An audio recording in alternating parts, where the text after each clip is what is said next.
March 25th of whatever this is called. We still have no clue what the heck this is called. 2019. We don't even know what we're talking about still. It's mostly us just coming here and talking about what's happened in the week and what's happening in the coming week. So I'm your host, co-host along with my brother. My name's Amir. I'm Gaurav. So yeah, no, we're excited about this podcast and moving forward and getting this out to y'all. And then our strategy here was to get 3 podcasts ready, and talk 3 different times to hopefully have 3 different topics created that can be available on any one of the channels that you guys listen to your podcasts on. So what that means is that we're gonna have a link tree. Link tree is just like a link that goes to other links. So if you listen on Spotify, it'll have a Spotify or a SoundCloud or an Apple iTunes link, and whatever one you listen on, you can click to it and go find our podcast on. No, directly obviously go to that podcast. And yeah, so we wanted to have 3 different topics. So say for example, if Hugh McPherson, who I met over the weekend, doesn't want to listen to our first one, but does care about the second one where you talk about skydiving. Yeah. You know, that's the one that he wants to listen to, and then at least that gives him some sort of traction to hang on to, listen to, and get some sort of understanding of what we're all about, what we talk about, what our feel is like, and subscribe. Because yeah, that's what we want you guys to do, is subscribe, and then be a part of our journey. Maybe we don't, I don't even know what the point of this is, but it's definitely something that we wanted to try, see how it goes. I think the first episode you're saying that you sat down and you talked to your friends about why you always wanted to do a podcast, because it's literally them just sitting down and talking, and that could be recorded, but they just don't care. So it's true. So I thought that, and I've always been interested in doing a podcast, but I've thought about doing a podcast more in a value perspective. So for the perspective of mom talking about butter chicken or talking about her journey, or anybody who's interested in Mom Man listening in and tuning into her weekly topic or weekly life goal or whatever it is that MM has. And that's what I thought about it. But this is a little different. I guess some people can obviously be interested in what we talk about day-to-day basis. And the topic that we usually discuss is more business or strategy, kind of life and balanced life and what's going on in our life. I think that obviously affects what we're talking about quite a bit. But yeah, anyways, that's pretty much it. So what happened in your week? Just call Mom MM. Yeah? Do it all the time. You do it all the time? Yeah, Mom Man. That's interesting. Yeah. What happened my week? Yeah. So last Monday we did the podcast. That's right.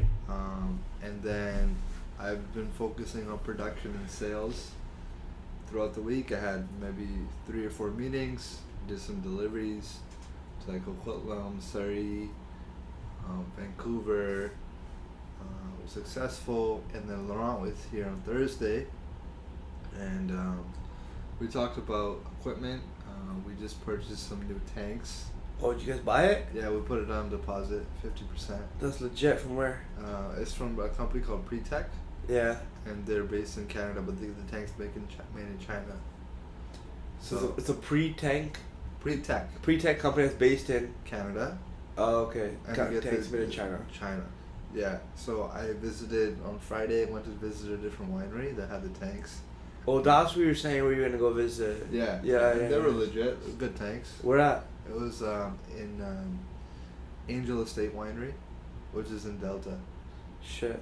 Yeah, West Ham Island. So to give a reference, how big are the tanks that you have right now? So right now we have, the biggest tank is 2,150 liters. Yeah. And then we have 12 other tanks, which range from all the way down to 500 liters to 2,000 liters. And now we're purchasing 3 tanks that are each 5,000 liters. Oh, they're all 5K? Yeah. Let's go. Power it up a bit. It's lit. That's legit. Yeah. So they're pretty big or what? How are you going to move them around? You're not supposed to move around. They just sit there and that's what you're going to do? Yeah. Because everything else you move around. Yeah. No, like the big tanks we have right now, we don't move those. Unless you actually have to, like when they're empty. Yeah, move these things even if they're empty. Yeah. They have to be put in the right spot. So do they have legs or are they going to sit at the bottom? No, they have legs. Oh, it's legit. Yes. Legs. It's actually aesthetic. Yeah. So these tanks kind of look funny. They're just like sit on the ground, you know what I mean? Yeah. When I went to the winery, one thing I noticed, they had stainless on the far wall. which is kind of cool because you can see it gives you the effect of like the tanks. Like it gives you the effect of there's more than just the one tank there. So I kind of want the stainless in the far wall. You mean you want to put mirrors there? You want to look at yourself while you're freaking No, pouring wine? stainless. It's like working out when people are looking at themselves. Why not? Then those 5,000 liter tanks. Yes. Obviously they're stainless steel, and then because you don't move them around. How are you gonna empty them and fill them back up and clean them? So basically, I'll tell you the goal of these tanks first of all. Right now we do fermentation in these small bins. They're 1,000 liters each, and it's a lot of labor. It's very intensive. Maybe takes like 3 to 4 days. 2 guys, like 10 hours a day. And then with this fermentation tank, we can cut that process down to maybe 1 day, and we can ferment 5,000 liters at one time. Yeah. Actually 10,000 liters in one time, because we're gonna use 2 tanks and use those as fermentation tanks. Oh shit. Okay. Yeah. And then once the fermentation is finished, we're gonna rack the wine to the new tanks, the empty tank. Damn. And then because fermentation is basically when yeast eats the sugar and kind of poops out alcohol. At the end of the process, the solids go to the bottom and the liquid is on top, and then you move the liquid to a new tank, and then you clean that one tank, and then you move the liquid from that tank to that tank. Okay, so to give even more reference, you know the 4x6x4, they're kind of like 4x4 because of all the plastic around them, the little ones. Yeah. How much liters does that hold? That'll hold like 700, 800. 700 liters? Yeah. Holy shit! So it's about like 6 times that. It's a good shit. 7 times that. Yeah. Damn. Yeah. And you want to ferment that whole thing? Is it jacketed? Yeah, it's jacketed. So can you explain what jacketed means? So jacketed means that there's a jacket around the tank. What this jacket's process, what the jacket's use is you can pump glycol in this jacket. What glycol does, you can use this machine and you can freeze the tank, because glycol has the ability to freeze the tank. No, glycol it's a refrigeration or a heat pump machine. Yeah. Literally just runs through glycol fluid all the way around the tank. Yeah. And that changes the overall temperature of the tank. Yeah. So that's what it does. So you can freeze the tank. Yeah. And why would you freeze the tank? Well, first of all, for fermentation, you would heat the tank because you want to get the wine to a certain temperature. Okay, yeah, so that's heating. And then at the end of the process, you might want to cool the tank. Not as frozen, but cool it, because when you Looks cool, like it's frozen. when you Yeah. cool a liquid, the solids go to the bottom quicker. That's right. It's a chemical reaction that happens. Settling. Yeah, settling, Yeah. exactly. But then a little bit down the process, you want to freeze the tank, because there's these acid crystals that are in these tanks in the wine, especially blackberry and raspberry, because they're very acidic. And after about a week to 2 weeks, they'll go to the bottom. Of freezing it. Freezing it, yeah. This was a big deal for us, like when we got the chiller, because in the That's what it's wine called, yeah. in the wine bottles, we would get this white sediment, and people would look like that's sugar, or look really bad. Yeah. Yeah. Customers are pissed off about Yeah. that. And they'd come here and then we'd explain to them they're not, but they still wouldn't drink it. Yeah, but here you can educate the consumer. Yeah, but yeah, at yeah, liquor yeah. stores you can't, You right? can't, 100%. The other day I had to go pick up 6 bottles of raspberry dessert wine because it had sediment. That's old wine? Yeah, it's not old wine, it's new wine. No, I know, but when did you make that? That was like maybe 6 months ago. Oh shit. Yeah, so. But now you won't have that issue anymore? No, hopefully not. But so are you doing this crystallizing thing for all of them or now or what? Yeah, raspberry and blackberry. Whatever has a glycol tank. Exactly. Right? That's right. Exactly, I yeah. understand. And we can do a lot larger batches at once. But are you going to get rid of your other tanks now or no? Oh, keeping them. You're keeping them? Yeah. Damn, we need It more gives space. us flexibility. Yeah, of course. It does Well, give I don't know if flexibility. we need more space. You can move the barrels and stuff, and with these tanks, you're only going up. You're not going wide. You know? Oh, you're not going wider, you're just going It's higher? a little bit wider, but you're using 3D space versus 2D space. Sure, Which of is course. the whole point, right? Yeah, So, yeah, exactly. It makes a big difference. And like our plan is to maybe the next 5 years to order 3 more tanks. To have like 5,000 liter tanks. Why don't you go into more the wine plan for the next little while? Because when you said objective, that was cool to touch on the objective of actual why you purchase those tanks. So you do a yearly milestone, and we talked about that in the other podcast about about how much you've just killed and rocked that. But maybe you can talk a bit about the objectives of where you are now, what the plan is for the winery, because we haven't really focused on a single podcast about the winery, and this feels like it could be that one. Sure. So let's go down that path, even though you're half asleep. So it's not. No, let's do it. Even half asleep, but yeah, I'm 80%. Sure. You know. Sure.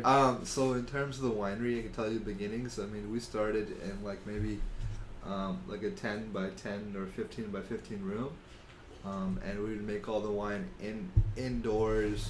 There'd be no drains. You have to like manually clean, all the juice and the wine that falls. I mean, winemaking is actually 80% cleaning and 20% winemaking, just because you have to keep things clean.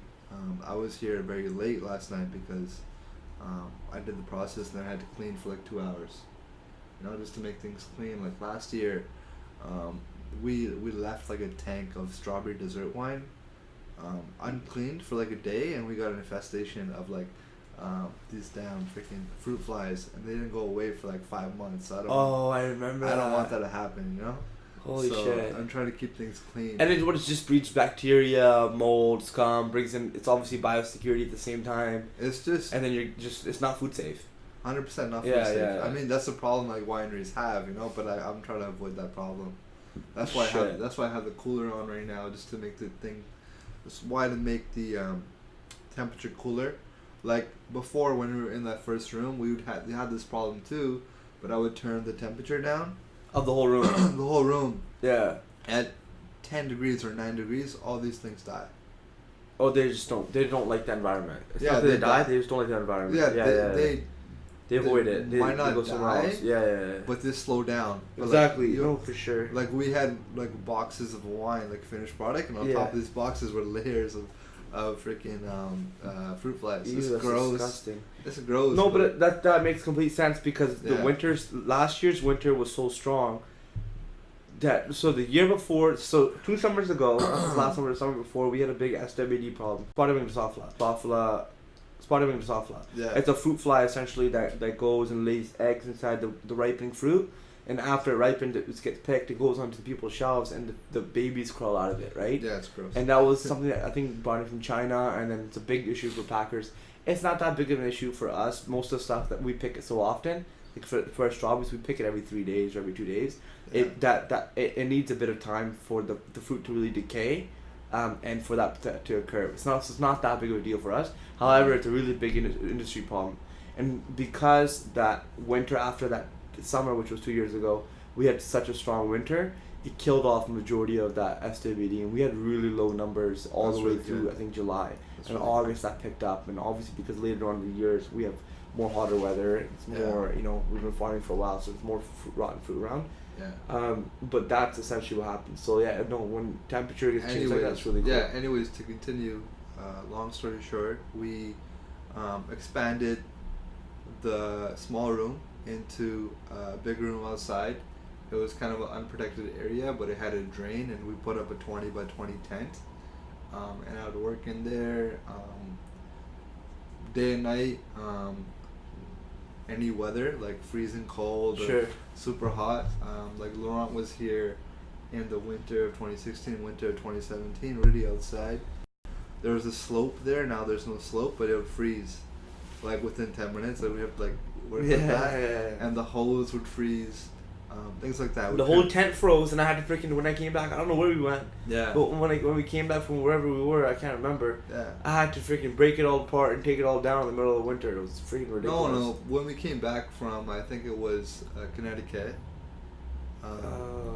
Connecticut. And nobody else was here. It was just me and you for something like that. No, exactly, because there was no one plays here. Yeah. Yeah, it was the middle of winter, like February. That's right. It was literally February. Yeah. We never got snow. We got ice.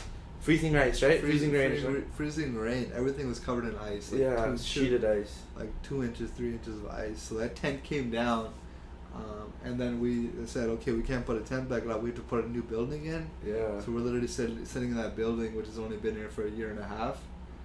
But we just became a winery. You know, like it's been 6 years coming.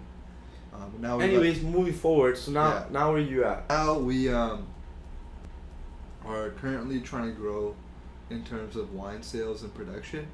40% a year. Last year we grew above 40%. The year before that we grew above 40%. It's just gonna add up and add up and add up. The way that these tanks fit in, and we're also buying new equipment, is this. It's gonna lower our labor and lower our cost. And per bottle, we can just sell the product for less. You know, obviously that's not usually not the best way to market a product, is to price competitive. But in terms of the wine industry, it is very price sensitive. So you have to lower the price in terms of getting more consumers. And then later on, once you have that consumer base, you can basically sell them different products at a higher price. Because you've gained their trust and you have a good product, and they'll come back to you. No, for sure, Right? for sure. So The good thing about the wine that you produce has obviously been the quality behind it. And that's one thing that we've obviously learned through business school and having different professors. Quality, right? Think about Yeah. quality. Obviously, our own experience. Think about quality is so important. Yeah. That's one thing you've always stood behind. And I guess that's why you've had the product price at 23, whatever it is, right? Yeah. But after doing that survey, remember that survey we No, did? I remember. And that, I think that really made a big shift in our mind, because we obviously knew that the price was a little bit higher than what it needed to be. Yeah. But after hearing, I think close to 600 people tell us that, you know, they go to a winery and purchase wine from $19.99 or less. Yeah, That's what they do. Between 10 and 19.99. Yeah. I think it was 12 or 19.99 or something, because below that's too cheap. No, 100%. Right? And because they don't want shitty wine or bad wine. And then the next thing, which was so cool to see, and we saw in Australia how they do it, is if you, most people only purchase one bottle of wine. Yeah. Right? Or two, yeah. One or two. Yeah. And the biggest curve is to get them to purchase 3 bottles of wine. Yeah. So it doesn't make sense to purchase buy one get one half off. It makes sense because you're literally just giving money away. Yeah. It makes sense to do a discount where it says buy 2 get the third one for this, Yeah. or buy 2 get all 3 for this. You know what I mean? That's where that makes sense. Yeah. So that was from the survey that we did, and that was Yeah. massive, completely massive survey Yeah. that really changed what I think my thoughts are the wine side of things was anyways, because it just put into perspective of what the customer wants. Yeah. I mean, to continue on your point, to buy 3, for October we did a draw. Like, if you bought 3, you would get a chance to enter in a draw. Yeah. So we weren't giving away money per se. Yeah. But at the end of the month, we would give away a case of wine. Yeah. Which, in terms of how much extra wine we sold, Sure. it was a lot more like beneficial. Yeah, you know? yeah. So we did that. It worked well. And Christmas time, we gave away like these boxes, like dollar store boxes, like kind of like Christmas. Oh, I know. Yeah. That was when you buy 3 or what? Buy 3, yeah. Oh, see, exactly. Yeah. So, anyways, to continue on to the wine production side of things, we bought these tanks, we bought this equipment. It's gonna lower our price. We want to gain more market share and consumers, because the market is getting more saturated and more saturated. Of course. Even with fruit wineries, I mean, we're one of probably the top 3 fruit wineries in BC, top like 3 or 4, I would say, in terms of growth per year. And you want to keep that competitive edge. How do you gauge like what is a competitive winery? What is You know, competitive like winery? why do you think that we're the top 3 based off of the reputation, or like what it really makes you understand that? I mean, Laurent, he works for multiple wineries. He's a wine You have consultant, inside right? information. So I don't know if inside information, he just tells me this stuff, you know? Yeah. I just gotta ask, you know? I got you. Just in terms of like, probably not in sheer size, we're the like top 3 or 4, but in terms of growth per year, we're definitely like top 3. Yeah, you that's know, so true. because like, there's giant wineries that make fruit wine, but they're not growing at the same rate as we are. Right? So they're kind of have scaled to the point where they can't grow definitely at a faster rate. No, for Whereas sure. we're still scaling, and we're trying to keep that edge in terms of buying new equipment and investing in our business. makes sense. In terms of where we are now in terms of sales, we're in over 140 stores, liquor stores. I have a rep in Victoria. We're looking for a rep for Nanaimo and Kelowna, because we have stores there as well. I put some job descriptions out. I got maybe like 20 responses already. Yeah. Like 13. For that area? Yeah, for the 9-1 Kelowna. Oh shit. I had Sabrina, like the Victoria rep, make the job description. Yeah. And I just posted it, and it went well. Oh, she made the job description? Yeah. That's legit. That's smart. It's legit, right? Yeah. And then for local market, we want to make a wine tasting crew. Just people who do wine tasting every weekend, so I'm hiring for that. Yeah. I have a couple interviews tomorrow, and then an interview or two on Wednesday and Tuesday. So, and then basically the reason why we want to hire that crew is to continue sales, because what you do is you go to these liquor stores, you set up a booth, and you sample wine for customers who come in, and then it just encourages sales, and it encourages like repeat buyers. Like, oh, of course. In November, December, I think I mentioned in the first podcast, we did close to 100 tastings in these stores, and now like we've kind of reaping the benefits in January, February, March. Sure. Which are usually slow months for us, but in terms of organic growth, we've grown a lot. Like we have a lot more sales. Yeah. Like last like February, March, I was doing like a tasting every weekend, to get these sales. Now I did one tasting. Yeah. And we're still at like the same rate of sales. Yeah. You know, so the organic growth is good. Yeah. In terms of, that's where we are now. I mean, every year I want to grow 40%. In the next 5 years, I want to get 10,000 cases. I filled out like a blog post yesterday for Carissa, is it? Yeah, Carissa. Yeah, so she gave me like questions to answer, and I filled the blog post. One of her questions is like where do you want to go in the future? This, that. I said exactly the same thing, and then I wrote last year we won Fruit Wine of the Year, in 2018, but like eventually I want to win Wine of the Year. Oh yeah. So like over the world. So yeah, that's one of my goals too. I mean, why not shoot high? You know? Sure. Right, You own accolades. Yeah, definitely. So that's interesting. That's cool. That's a winery side of things right now. In terms of personally, I'm trying to grow the business, so I want to focus on sales. I mean, also mention that Carissa is like, sure, I'm the winemaker per se, but I want to focus on sales because that's like my passion. It comes naturally to me. Yeah. So that's what I kind of gravitate towards. So that's it in a nutshell. Yeah, that's pretty cool. I think he will appreciate that, or other wine people that are focused on this. So that's cool. Like, you know, that we talked about winery, and then because I just mentioned inside one of the comments and under NAFTA, North America's Farmers Direct Marketing Association, which is an association that we're part. It's literally a private group of farmers on Facebook that meets once a year, at different areas in the world, and we gain knowledge and throughout that convention by just talking and sharing and visiting other farms, vendors that we get to see and their products firsthand. And it's really similar to what I just went for Halloween for Haunted. But I just posted in a comment that we were doing this podcast, and he was like, "Yeah, I'm excited. I want to see this. Better be posting this." So it's cool because like we talk about things which are really relative to people who are in the industry that we're in. Yeah. But obviously, it might be maybe what we're doing is a bit sensationalized for other people as well, because farming is a bit sensationalized, winemaking is a bit sensationalized. What do you mean it's sensationalized? Like it's a bit like it's different than the average person who's working a regular job. Yeah. It's because we're doing something which is more, it's just but entrepreneurial. And all due respect to everybody else that's not doing entrepreneurial, that's doing other things. It's whatever works for you in your life, right? Obviously, we see things and say, "Shit, man, I wish I had a 9 to 5 because it's so crazy." So, but like, it's a bit different. So it's a bit I don't know, sexy. I guess that's probably me just pumping my own tires. But I feel like so it might attract a bit of an audience on that side of things, but it definitely will. I think be something of value for those people that are part of NAFTA. That's a good place to start. So I think that's a good place for us to start and to provide that outlook.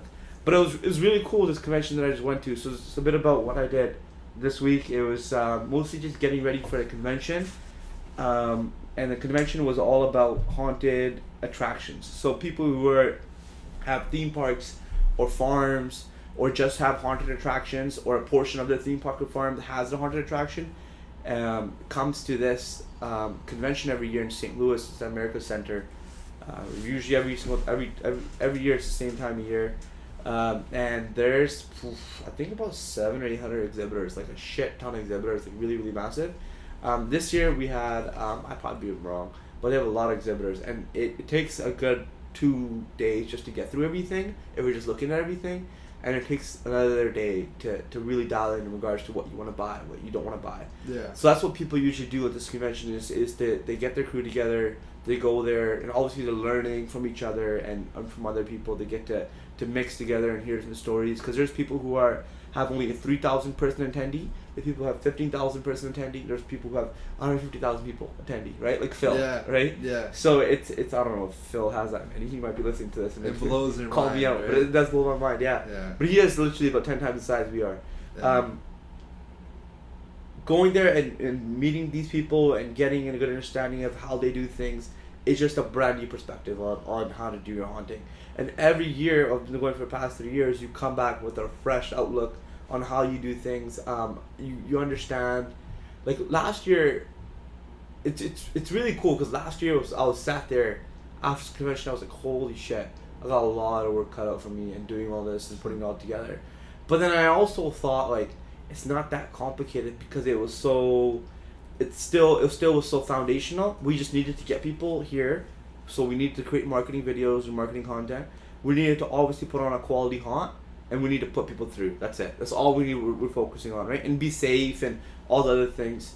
But because we had such a large attendee and such a growth curve because of the year before, it was really, really something that is now grown to where we have to evolve and change our ways, because we can't have people waiting in a 2-hour lineup anymore. So that's one of the biggest problems that we have, right? Explain that again. Exactly. And we can't have any safety issues anymore, right? So people going in and being drunk or belligerent can't have it anymore, right? Yeah. And so, like, we met people. So I met Megan. I think Megan and I forgot her husband's name, but they have a haunt over in the East Coast somewhere. I think Toronto. Frick, I'm horrible like this. But she's a part of NAFTA. It was the first year that she was a part of NAFTA. Yeah. And she said she has a police officer standing at the front gate, right? So they see a police officer. It's called a pay duty. Yeah. You just go there, and like the Canadians, so I guess we could probably do it too, to stand there and be a presence. Yeah. And even though that police officer doesn't do shit all day, he just stands there, their crime rate or rate of incidents just drops completely, sense. Right? Makes sense. So these small things, just learning, and I know that people in the States do it, but I didn't know that anybody in Canada does it, right? Yeah. So that was really cool. Another thing that remember I told you I saw, was it Anderson is her name? No. Angela. I don't know the last name. Angela, like from Anderson Farms? I don't think that's Anderson Farms. Nikki and Bo's friend, right? Nikki and Bo's, no, that's not Nikki and Bo's boss. That's Rachel or Rochelle. But it's Mark and Angela Saunders Farm. Okay, yeah. And that's Ontario. Mark was talking a bit about, well, Megan had visited Mark's farm. We were standing in a circle, and Megan said that she was so impressed by how Mark and Angela were able to step away on a Saturday or whatever day it was. Yeah. And their whole employees were able to run their show without them even being there, right? Yeah. And Megan's like, how the hell did you get to that, right? And to dumb it down, what my main takeaway was that Mark said, as long as you find the right people in regards to attitude and loyalty, right? You can train them to do whatever you want. Anything you want, you can train them to do whatever you want. Yeah. So find the right person who's in the right life path with the right attitude and loyalty. Yes. I'm sure there's a couple other characteristics, but that's the main takeaway I got. And then take them along with you through the ride. So train them. And he told me about a couple of the grants, etc. And obviously that's really important for me, because this year I ended up taking Jacob with me, right? Yeah. So taking Jacob, who's this 19-year-old kid, but he has the right attitude. He obviously being 19 and a young man, he's obviously going through some of the same things that most people go through around that time. He wants to party, dick around and drink, etc. Yeah. But at the same time, he's also obviously interested in working hard. So having him and being a part of the haunt last year, obviously I saw the potential. And me being 19 and not that long ago, I know exactly what it's like being that time period of partying, enjoying your life, living, etc. But I'm empathetic towards what he wants to do, as long as he's empathetic towards what the business is asking him for him to do. Yeah, makes sense. So that's essentially what I got across to him, and he was 100% understanding, because I feel like he's a bit more wiser than he is, right? So that was really, really cool. And obviously, best people at the haunt. If he hears this, his mind's gonna blow up. Phil from Twin Lakes, just because we hang out with him all the time. Yeah. So we got to meet Sandy this year as well. And Sandy is she's a manager or a director at Twin Lakes over in UK. Yes. And she does the actor training, but pretty much everything that Phil does. Phil's an owner, and so Sandy's pretty much an owner per se as well. Yeah. But she was really, really cool to see, and she started off just as an office employee, office manager, and then she moved into doing a little bit more, and moved into a little bit more, and then after 16 years of being at that place, she calls the shots just like Phil calls the shots. And they also talked about employees and going through the process, and he said it's just about slowly pushing your employees. You're finding the right employees that you can kind of keep with you and keep underneath your arm, and then pushing them towards making their own decisions and their own calls, right? Of course. And it's not like sitting down and saying, hey, Jimmy Joe, tomorrow you're going to be a manager, today you're just an employee. It's about them being an employee and then seeing some of the shots that they would call as a manager and pushing them into the position without them even knowing, and seeing how they struggle with that and getting feedback. And that was kind of, obviously that's something that we've struggled with here, right? It seems really common sense, but you don't know it until you figure out, you're pushed into those situations and you see how you've handled in the past and hear from other people's experiences. Oh, that's true. So it was really cool. It's true. Some of the seminars we went to was excellent. Yeah. But every year when we go to Transworld, we come back and just spend a lot of money this year. And that was mostly just purchasing items which were at a show discount. And because we're purchasing things from the US, so right now it costs about 35 cents per dollar. Yeah. So that show discount is attractive because obviously it helps cover some of that cost, right? That makes sense. Free shipping as well. Makes sense. And you get to see the products, it's fresh in your mind. So we've got a lot of things done. But we did get a lot of things done. And Jacob did help quite a bit to get that shit done because he's really good at staying organized and helping me stay organized. So that was really, really helpful. That's good. But no, man, it was a legendary week. It was legendary. That's cool. Made some really good connections. But I'm actually really excited to let this podcast go and for you to hear it and see what's going on and see what's up, right? And then obviously keep doing it every single week, which we'll see what happens in the season. It might have to change the timing, but it should be pretty good. That's fair. You mentioned that we had a problem with the lineup. Like, the 2-hour lineup, we had people who were drunk, this, that. Yeah. How are you going to, like, minimize the lineup? Like, you mentioned that in the past, but I don't think you were, like, perfectly set on how to do it. Yeah. But, like, how are you going to do that? No, so we went to another tour, which was in November. It was in Salt Lake City. We went to this awesome farm called Corn Bellies and met Adam. Well, I've known Adam from before. He's a part of the Maze.com company. Yeah. And he's super helpful, super interesting. But going there and visiting his farm, how they do it is through time ticketing. So you've obviously purchased a ticket for Saturday, October 13th or whatever, right? Yeah. And you're coming in on that day, and it's 4 per day. But now you have a half-hour time slot, which is 7 to 7:30. We as a company have to figure out how many people we can fit in within half an hour, sell those tickets for that time slot, and then put people in that same area for 7 to 7:30. Mm-hmm. And obviously we're not going to let in, say if it's 50 people at one time for that time slot, we'll be letting in 6 or 7 people at a time. So then they have queuing lines. So they get everybody organized in this herd of whatever, of 40 or 50 people. Then they'll put them in 6 queuing lines of like 7 people, which is 42 people. And then they'll let in those people every so often, okay? And Adam does an excellent way. He gets them all lined up in front of the shipping container. He has doors built in the shipping container with small little rooms. He has them go into that room and sit down and watch a video. And that video is when they see the instructions of don't touch the actors, yada yada yada. Same thing that Jacob and Kayla and I did in front of every single line. Idea. But now it's just done through a video. Yeah. And so it's consistent every single time. They stay involved. They're inside a room. The room can have blood, etc. all over it. Yeah. So it gets them inside the mood and gets them going. And that's really important. Another big thing that we really focused on this time was line actors. Line actors are people who are entertaining the line for that time period where they're just standing around. And Eastern State Penitentiary, Amy, Holman, and Brett, which are been big influences on the haunt and how we do things here.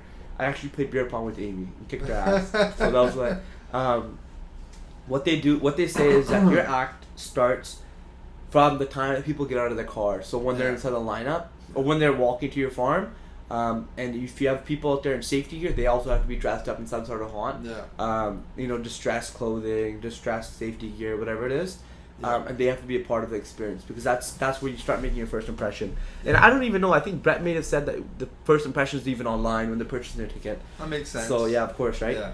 But no, learning a lot, and just so I would say keeping everybody entertained, putting them into a queuing line, organizing a queuing line, and then staying consistent in regards to the timing of letting people in. So that's obviously, it's going to be a big challenge because it's completely different than how we're doing it. But that should alleviate a lot of stress from the city in regards to parking, because people will be only here for that portion of time, right? It should obviously increase satisfaction, because if people are waiting 2 hours, that must suck, right? Nobody wants to wait in a 2 hour freaking lineup of sitting and standing. Sometimes it could be raining, right? But nobody wants that. So that's the whole point of it. And of course it will help us because we'll understand how many people are going to be coming for that time period. So that's really, really important for us as well. That's cool. So it's excellent. I think that's what we're going to do in regards to the lineup. And it's we did have a chance, because we went and saw Corn Bellies, that really opened up our mind, because people talk about it, but you don't really know it until you actually go see it. So that's, remember I was telling you that you should go travel and visit these other farms and experience these things? This is what happens when you go and see these things. Just like you went to go the Angels Winery, right? You saw how it's set up. It really just opens up your eyes. It's true. Yeah. It's true. Yeah, people waiting 2 hours line. I mean, last year we had such a good experience. People didn't complain. You know, so that's a big deal. Yeah. Like maybe out of maybe 2% complained. You know, and they waited almost an hour to get in. Sure. On our busiest day, it was literally, we're here. We closed at 10. We're here till 12. Yeah. Right. So exactly. That's the product is a huge deal, and what I'd like to see in terms of the time ticketing, I want to know how it'll affect the rest of the business, because I wonder, because you have all these people here and they can stay in the area for this long and they can purchase different goods in terms of the store, but how is time ticketing going to affect that? So that's a really interesting topic, because I don't know how to structure that just yet. I don't know, because of how we have our haunt on a separate area where people are actually parking. I don't know if we should be having people standing around in that area over there, or should we have standing around inside this area over here?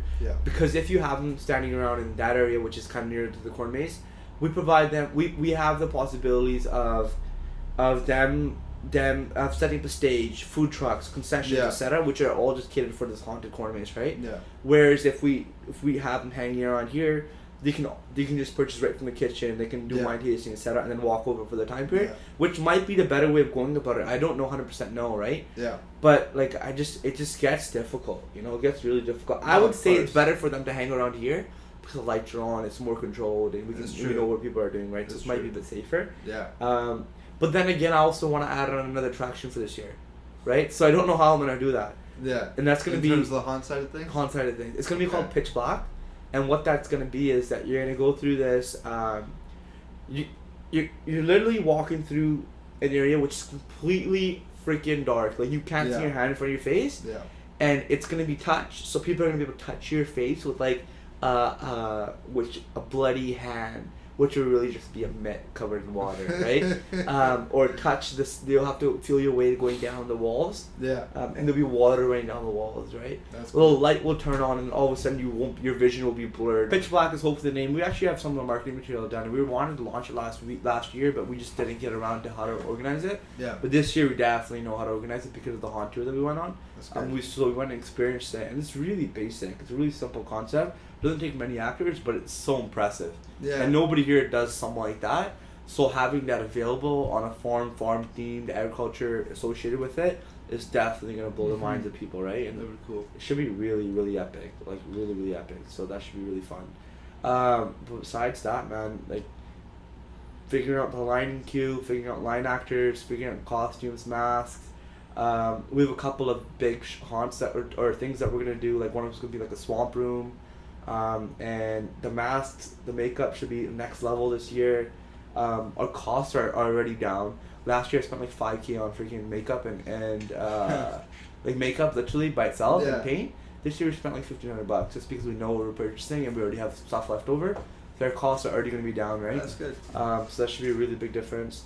And obviously purchasing that $1,500 went to like 3,000 because the discounts were so heavy at the haunt. Yeah. A bottle of what's it called? Freaking spray on. What the hell is it called? Like paint. Yeah, makeup. Face makeup. Yeah. Spray on face makeup. Is I bought it for $35 last year, right? US. At the haunt I got it for $12.50. Wow. So that's at the show I got it for $12.50. Wow. It's massive difference. That's huge. And I buy 60 of them. Yeah. Does that make sense? Of course. So it's Makes $1,800, sense. $1,900 worth freaking $800. Yeah. Massive difference. No, it makes a huge difference. Massive difference, right? So that was really cool. That's cool. But no, besides that, solid exhibition. And then meeting with Phil and Sandy and seeing how far ahead they are, it really inspires you and gets your like blood going about like what's next. 100%. Like what can we do next? What the goals are here? What's the objective, right? Yeah. And Phil's freaking busy all the time, right? Always doing different things. Yes. Always being more associated. I think he has 4 to 5 haunts on his farm. And then they have obviously different complicated issues over there, like different taxes. And then insurance claims is obviously really ridiculous over there. What he was explaining to me that if someone trips over and falls, right, and it's their fault, they'll call Phil and give him shit for it and make threats, and then they have to spend a good 2 to 3 months of talking to that person on the phone, saying, "Hey, listen, we have you on camera, right? Whatever you're saying right now, we heard you. We have this voice recorded saying that it was your fault that you tripped and fall. So whatever you're saying right now, it's he's called it bollocks. So it's bollocks. You're taking the piss out of me," he says, right? So it's people are just obviously really taking advantage of the entrepreneurs over there with that insurance process, right? Which we don't have to deal with, right? Yeah. And but he says just always think about safety. Always think about safety. So that's really cool. That's good. But no, it's really, really impressive to see how far they've gone and where we can take things and go to. So that's it. That was haunt. Yeah. In terms of like the convention you went to, were there any aspects like in terms of seminars that focused strictly on like financials? No, there wasn't. There was. I never went to that one. Because like you know how I'm asking, because the haunt, it's a separate business. Yeah. Right, and you want to get those numbers in terms of profitability. Obviously, you can do it in house, but like now you're doing a different attraction, things like that. You know. But obviously, it might seem like common sense, but there might be different aspects that you don't know. Right? Don't you think that maybe what you're saying has a lot of depth into it? Yes. Right, and I don't really know until we start scratching the surface and seeing what's underneath that. Mm-hmm. But I personally have all the costs that we did for the previous year, and I've shared that with Dad. Right. Yeah. I've talked to Melissa about it as well, and I record those things on an ongoing basis. So in regards to the numbers and what you're saying, and if there's any seminars that focus on how to separate that side of the business with what we're currently doing, that's essentially what you're saying, right? Yeah. My thoughts on that is the time and effort that we're spending with that one guy, Robert, and understanding QuickBooks and how that functions. The projects per se is how they label it, but maybe it's called just segments or sub segments of the farm, and then making sure that the department leads are putting in their costs for that area. Yeah. Right? Or are providing those costs to Melissa so she can put them in on a timely basis. Or if it's a receipt business where you take a picture of the receipt and send it to Melissa, if that's the basis. Yeah. I think that's essentially it, is what you're saying, right? No, I know. Right? Yeah. And there wasn't really... Dude, the haunt industry is pretty funny. I've met some people that only had 3,000 attendees, right? And that's not... Per month? For the whole season. Yeah. And that's not a big chunk of change, you know? No, it's not. For how many costs are associated with doing a haunt, That's right? crazy. So there's some people that have 100,000, but people that do haunt have a love for what they're doing. And obviously, they figured out way to make money off of it. Yeah. But a lot of them are doing it as a side hobby to what their current job is. And that's actually, I think, would be a large portion of that haunt industry. That's cool. And it's you can see it. I remember the tour that we went on last year. Yeah. We met this one lady. She says that she loves haunted and Halloween things so much. She pays to go to all these tours out of her own pocket, and I think she goes to like 15 to 20 different tours. Dude, that's probably like a good 60-70K of which there's like accommodation, going there, staying, because these tours are like for 4 or 5 days. If you average like a grand or like even $500 a day worth of accommodation, the ticketing fee, because the fee to go to one of these places is like $400 or $500 anyways. Yeah. And then the bus tour, etc. It's probably like $500 a day and spread over like that's a lot. 60 days, right? It's a freaking 30 grand, man. It's a That's big deal, lot. right? That's definitely a lot. So yeah, she pays just because she has a love for it, and that's one of the extreme people I've met, right? But you could see it in her eyes; she just lit up when you talk about That's stuff crazy. like that. But no, there's some people like that. So in regards to economics and finance, I think it just comes down to how good of a manager you are. Phil was saying this too, is that there's so many people out here that have such good ideas, right? And there's so many cool things about what they're doing and how they're doing it. But the people that actually succeed and take things to the next level is how good of an executioner and a manager you could be. Yeah. It's how good you can manage a team, how good you can execute on your idea, how good you can get deliverables done, right? And keeping yourself accountable and having that discipline to get things done. That's cool. As Phil was saying. So he was cool. really saying that's the most important thing, and of course finances is obviously the main meat to the business. What else is it, right? Yeah. You want to go in depth on how you create those relationships, because there's obviously people who are like our age and they want to get those mentors per se. Yeah. How do you go about that? Like how did you create the relationship with Phil? You know? Yeah. Or how did you like even this random people you met? Right? I just been interested in the story. Yeah. I'm always like dead set interested into people's story like that. And I think from a younger age I've always appreciated like older mentors and the experiences they've had. So I've always been really, really interested in the stories that they say. Yeah. So for example, when Mark was standing there and Angela was standing there, they're talking and they're sharing their story. I know that the words that they're saying are just words. Yeah. But there's years of experience dedicated behind that. Yeah. And I take note of that, and I obviously I try to show them that I appreciate what they're saying through me remembering what they've said at the next time that I meet them. Yeah. So you know what Marcus said, right? I remembered it. It's engraved in my brain. I don't have to write notes on it. Yeah. It's because I appreciate what they're saying so much. Of course. And so I relate to them and I aspire to be like them. And then the next time I'll meet Mark, I'll be like, you know, the advice that you gave about finding the right person and just following them along with you, I really appreciate it, and it's taken me to where I am now.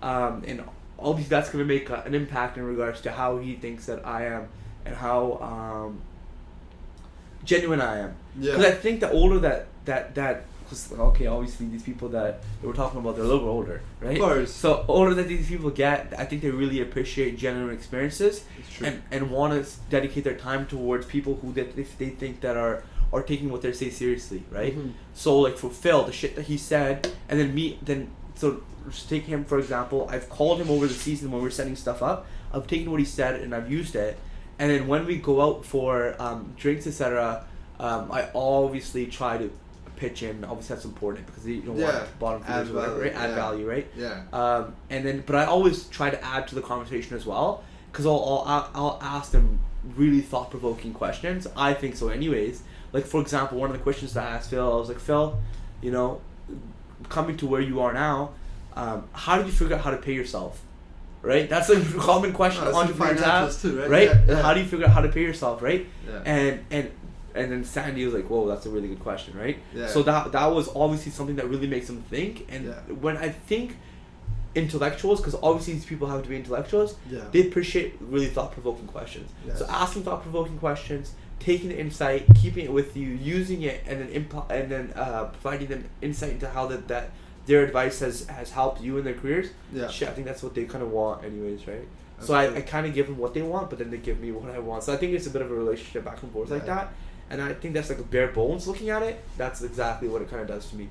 But I'm really empathetic towards people like that. And and obviously Facebook and shooting the shit with people, sending them a funny picture here and there, being funny, charismatic, obviously adds that. You can't just be someone who just talks about this shit all the time, right? Yeah. So Phil and I shoot the shit about each other all the time too, right? We always make fun of each other. That's good. So he takes pictures with like funny statues and stuff. And then I don't know if you've seen my profile picture. My profile picture is him and his funny statues. So your profile picture? Yeah, on WhatsApp. So that's just funny, right? Funny things like that. Just shooting the shit. That's so it's good. important, man. That's really cool. Yeah. Yeah. That's Yeah, good. that's it. Nice, man. Nice. I mean, one thing you touched on. I don't know if you want to continue the conversation, but Sure. you said how does Phil pay himself? Yeah. I've been listening to Gary Vee. Yeah. Right. He's talking about how he pays himself and how he handles his financials. Sure. He says spend it all. Like that's what he says. He's like spend it all to invest back in your business. Well, yeah. The amount you pay yourself and things like that should be the least as it can be. That's what Phil said. Right? Phil said that too. He's like, because he literally, that's exactly what Phil said. yeah. Literally. He said, you can survive off bread. He's like, we don't, we 100%. have very minimum necessities. This is what Phil said. It's true. This is seriously what Phil said. Like, true. Gary Vee's saying this too. This is hilarious. Yeah, it's because, like, Gary Vee is a purebred entrepreneur. Yeah. Right? He doesn't give a shit about having a nice car, Yeah. nice house, having nice watches. He just wants to grow his business to the point it's going to be successful. Sure. Right? That's obviously there's balance there. He's also like, okay, I'm empathetic to people who want the house, want the car, want the watch. Yeah. You know, and still want to have the business. It might not go to that level, which you have in your mind, unless you make those sacrifices. Definitely. You know, so yeah. Oh, definitely. Yeah. I mean, on the board I said spend it all. That's what I wrote up there. Did you? So it's Yeah, right there. no, that's So- important. Yeah. It's really important, I think, Yeah. to take the money you have and invest it back Of into course. where you are. I have an example of doing not that, like, you know, the magazine that we used to do. Yeah. So I used to be part of a magazine. Yeah. It was me and my friends who got together, and we made some good money for just for the first issue or whatever it was. Yeah. And, but then we all pulled that money out, right? Because we were young. We were like freaking, I don't know, 100%. 19, yeah. 20. We pulled all that money out, right? And it was legit having that in your bank account and then spending it, whatever. But that's not what you're supposed to do. You're supposed to take that, whatever. Cause there's 4 of us. We split it 4 ways. We all got a good chunk of change. If we would have taken that and invested it towards areas of the business which we didn't want to do, or invested it towards areas of the business to innovate the magazine company to maybe it was more social media based, Yeah. or blog based, Daily Hive, or whatever it was, that would have really elevated to who we are now. But we made those mistakes. I made those mistakes younger, so now I understand that my paycheck is way less than some of the employees that get paid here. But I'm fine with that. Yeah, it's true. I'm fine with that. It's Yeah. not a big deal, right? Yeah. And that's fine. I'm okay with that. It's Yeah. fine. It's not a big deal. No, that's good. Yeah. That's a cool. It's yeah, cool. that's It's a cool right. way to think about it. Yeah. And like when we're freaking 35, we'll look back on this and be like, oh shit, yeah, you know, that was one way of going about it. Maybe we should have taken the money out, but we should have spent it. Who knows? You don't know, You right? don't- It's, yeah. Exactly. But for right now, this is how we want to You go. gotta about live it. with it. Yeah, You know, exactly. you gotta try things. Cool, man. I don't know. This is cool. So I was thinking about when you're asking that question. Right now, this conversation that we're having, it seems more dialed in and more well spoken about, more articulate in regards Yes. to the particular topics that we're talking about. Yes. And we're going more in depth into each topic opposed to the previous ones where we're kind of It's jumping been like around random, from, yeah. right? Yeah. So maybe there's a possibility for us to name this the titles around test, Yeah. improvement one, and like, okay, now we're kind of somewhere. So maybe people can just get kind of click it, I get it. Yeah. click on each of these, and they can kind of see where we're at and I follow get their it. journey. Yeah. And not like we really have a damn topic that we stuck to for the whole topic, That's right? true. We're Yeah. just kind of shooting shit back and forth. I'll ask you questions, you'll ask me questions. Yeah. So maybe that's what we can go about this, and that's what the process here is. That's I know true. Jason said, taking notes, and he's understanding this. So That's maybe cool. maybe we can use Jason's insight, after Yeah. after this week. And so yeah, so we hopefully this goes live sometime next week. And we'll record our 4th episode next Monday, and we'll go through the process of doing this once a week. I think it's manageable. If the date changes in regards to what day we're recording, it's fine.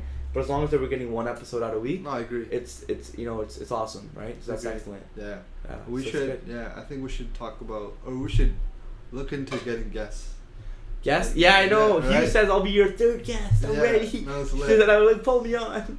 Yeah. He's ready. So Yeah. maybe I'll bring Hugh on. I think that would be really cool bringing guests on and talking about shit like that. No, right? of course, because Yeah. you get to know them too, right? Yeah, no, Right? exactly. So- You get to really know and Yeah. dial into people. Well, why don't we launch this, right? Yeah. Put it onto Naftama. People maybe listen to about it, and maybe they're like, these guys are idiots, right? Which is Yeah. cool. But maybe then we'll ask a couple people to be our guests, and that's great. Like Phil or Hugh or whoever it is, right? And hear their journey, hear where they're at, get their insights, and then grow from that, and maybe add value to other people's lives, right? It's cool. That's cool. That's legendary. Yeah. Legendary I think hunter. we're good for today? That's lit. Yeah, let's go, dude. I gotta go plant strawberries. No, yeah. I gotta make some calls. Okay, sounds good. Cheers. Okay, guys, that was episode number 3. So signing off. See you later. Cheers. Take care. Yeah. Bye.